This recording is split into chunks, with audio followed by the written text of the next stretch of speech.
Le temps d'attention du poisson rouge dans son bocal a été calculé par Google à 8 secondes. Et le temps d'attention, mais de la plupart d'entre nous, c'est 9 secondes. On est en train de devenir des poissons rouges enfermés dans notre bocal. Mais notre bocal, c'est nos écrans.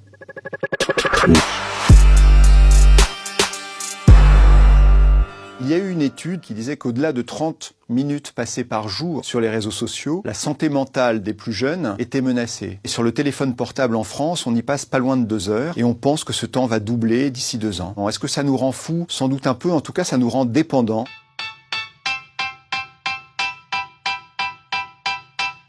Le dormeur sentinelle, c'est celui ou celle qui dort en fait avec son téléphone portable allumé en mode veille auprès de son lit et qui dans un demi-sommeil, plusieurs fois par nuit, le consulte pour voir si quelque chose est arrivé. C'est celui qui ne dort jamais vraiment parce qu'il est toujours, lui aussi, en mode veille, comme l'est son téléphone portable. La nomophobie, c'est nomobilephobia, c'est l'incapacité absolue qu'on a d'être sans son téléphone connecté. L'incapacité qu'on a à le poser, à l'oublier ou à ne pas le consulter.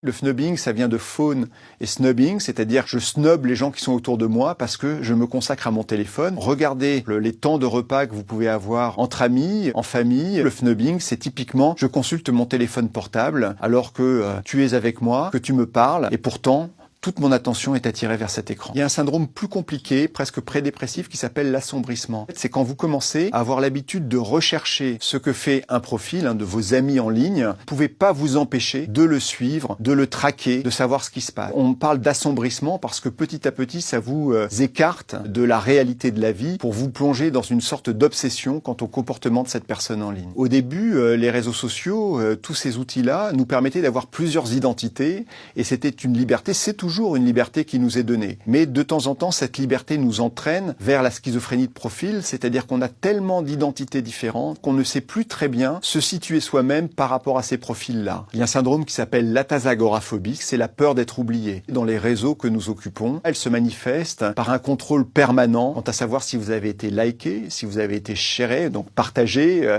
si à un moment donné on vous a retweeté, si on a commenté vos photos ou autres, et quand ça n'est pas le cas, alors vous avez l'impression de subir une sorte de bannissement et vous avez l'impression d'être oublié par vos pairs. C'est juste une machine qui vous oublie, c'est pas vos pairs. Une grande partie des réseaux marche de la même façon qu'une machine à sous dans les casinos. Elle se fonde sur le mécanisme de la récompense aléatoire. De temps en temps, vous avez quelque chose qui vous satisfait, de temps en temps quelque chose qui vous indiffère totalement. Et parce que ça alterne tantôt une récompense, tantôt du rien, finalement, vous êtes en consultation permanente de ces outils.